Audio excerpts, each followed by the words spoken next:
নমস্কাৰ ষ্টুডিঅ'ত মই নেত্ৰজিৎ বৰা আৰু এই মুহূৰ্তত ৰাজ্য কঁপাই যোৱা এটা জঘন্য বৰ্বৰ আৰু নাৰকীয় কাণ্ডৰ তথ্য লৈ আহিছোঁ যেটো ঘটনা আমি আপোনালোকক ভাষাৰে বৰ্ণনা কৰিব নোৱাৰো এগৰাকী টিউচনলৈ যোৱা কণমানি ছাত্ৰীক দলবদ্ধ এক প্ৰকাৰৰ ধৰ্ষণ কৰাৰ অভিযোগ উত্থাপিত হৈছে আৰু এই ধৰ্ষণৰ আৰত তিনিটাকৈ পাখণ্ড জড়িত থকাৰ অভিযোগ আৰু তাৰ পাছতেই মুমূৰ্ষ অৱস্থাত ৰাজপথৰ কাষত পেলাই দিয়া হ'ল কণমানি ছাত্ৰীগৰাকী যি ঘটনা ইতিমধ্যে নিখাতৰ ভিতৰতে সমগ্ৰ ৰাজ্য কঁপাই গৈছে যি ঘটনাক সহজভাৱে মানি ল'ব পৰা নাই ৰাজ্যবাসীয়ে ঢিঙত সংঘটিত হোৱা এই বৰ্বৰ আৰু জঘন্য কাণ্ডৰ বিৰুদ্ধে এতিয়া ওলাই আহিছে ৰাইজ নিখাৰ ভিতৰতেই সমগ্ৰ ঘটনাটোক কেন্দ্ৰ কৰি ৰাজ্যজুৰি ব্যাপক প্ৰতিক্ৰিয়াৰ সৃষ্টি হৈছে ইতিমধ্যে ঘটনা সংঘটিত হোৱাৰ পাছতে ৰাজপথলৈ ওলাই আহিল ঢিঙৰ ৰাইজ আৰু তাৰ পাছত আজি পুৱাৰ ভাগত সমগ্ৰ ঢিঙৰ জনতাই তেওঁলোকৰ দোকান পোহাৰ বন্ধ কৰি এক প্ৰকাৰ প্ৰতিবাদ সাব্যস্ত কৰিছে এই নাৰকীয় আৰু বৰ্বৰ ঘটনাৰ দোষী কঠোৰৰ পৰা কঠোৰ শাস্তি পাওক সেই দাবী তুলিছে এতিয়া ঢিঙবাসীয়ে সেই দাবী তুলিছে এতিয়া ৰাজ্যবাসীয়ে এই জঘন্য আৰু বৰ্বৰ ঘটনাৰ পুনৰাবৃত্তি হোৱাটো কোনেও কাহানিও কামনা নকৰে এগৰাকী কণমানি ছাত্ৰীৰ সৈতে হোৱা এই জঘন্য ঘটনাৰ বিৰুদ্ধে এতিয়া ৰাজ্যজুৰি ব্যাপক প্ৰতিক্ৰিয়াৰ সৃষ্টি হৈছে বিগ আপডেট এনিটক্সৰ দৰ্শকসকল ৰাজ্য কঁপাই গৈছে ঢিঙৰ জঘন্য ঘটনাই টিউচনলৈ যোৱা এগৰাকী ছাত্ৰীৰ সৈতে জঘন্য ঘটনা এতিয়াও চিকিৎসাধীন কিশোৰীগৰাকী তিনি পাখণ্ডই সংঘটিত কৰিলে ভয়ংকৰ কাণ্ড ৰাজ্যজুৰি দোষীৰ কঠোৰ শাস্তিৰ এতিয়া দাবী উঠিছে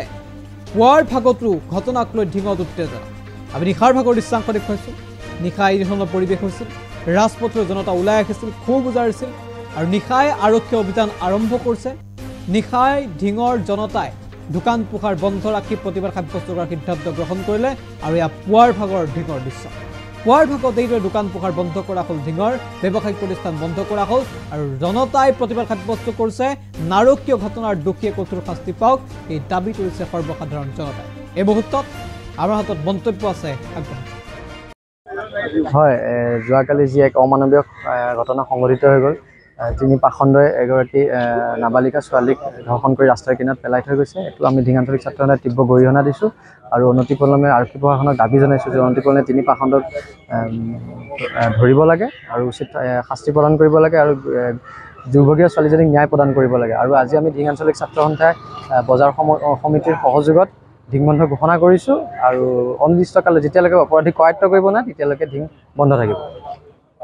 আমি অসমবাসীক অনুৰোধ জনাইছোঁ এই আন্দোলনটোত ঢিঙৰ যিটো সমস্যা এই সমস্যাটো অসমৰ যিমান দল সংগঠন আছে সকলো দল সংগঠনে গোটেই অসমত ইয়াত তীব্ৰ প্ৰতিবাদ কৰিব লাগে গোটেই অসমবাসী ইয়াত জাগৃত হ'ব লাগে কাৰণ আজি খিলঞ্জীয়া ভূমিপুত্ৰৰ আজি ঢিঙত অৱস্থা নাইকিয়া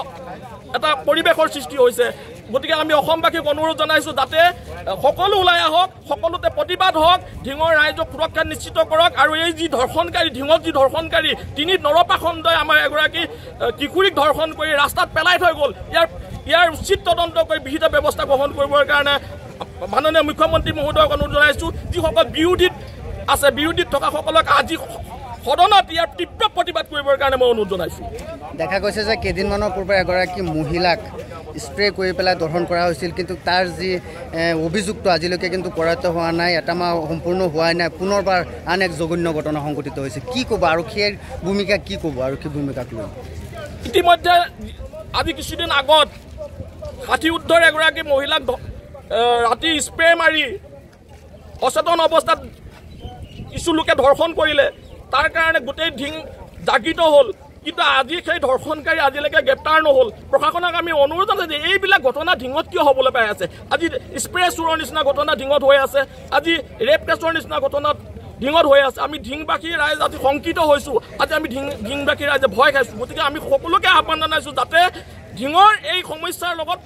অসমৰ সকলো দল সংগঠনে মাত মাতক সকলোৱে আগবাঢ়ি আহক সকলো ৰাজনৈতিক দলে ইয়াৰ কাৰণে মাত মাতক আমি ঢিঙৰ যিগৰাকী বিধায়ক মাননীয় আমিনুল ইছলাম চাহাব তেখেতকো অনুৰোধ জনাইছোঁ আমিনুল ইছলাম ডাঙৰীয়াক জনাইছোঁ আজি বিধানসভাত ইয়াৰ প্ৰশ্ন উপস্থাপন কৰে ঢিঙৰ বটদ্ৰৱাৰ যিগৰাকী বিধায়িকা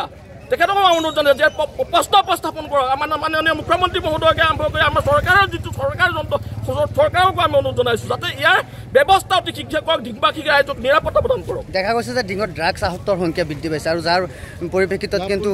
অপৰাধজনিত ঘটনা কিন্তু বৃদ্ধি হৈছে কি ক'ব ঢিঙত অপৰাধজনিত ঘটনা সংঘটিত হৈছে আগৰ যিসকল আমাৰ ঢিঙৰ বিষয়া আহিছিল বিষয়াসকলক এই বিষয়ে বাৰে বাৰে আমি অৱগত কৰাৰ পিছতো তেখেতসকলে এই ক্ষেত্ৰত কোনো ধৰণৰ ভূমিকা গ্ৰহণ কৰা নাছিলে, যাৰ কাৰণে হয়তো তেওঁলোকে কিবা কমিশ্যনো পাব পাৰে, তেনেকুৱাৰ কাৰণে তেওঁলোকে কোনো ধৰণৰ ব্যৱস্থা গ্ৰহণ কৰা নাছিলে, আৰু যাৰ কাৰণে আজি ঢিঙত এনেকুৱা এটা পৰিৱেশৰ সৃষ্টি হ'বলৈ পাইছে।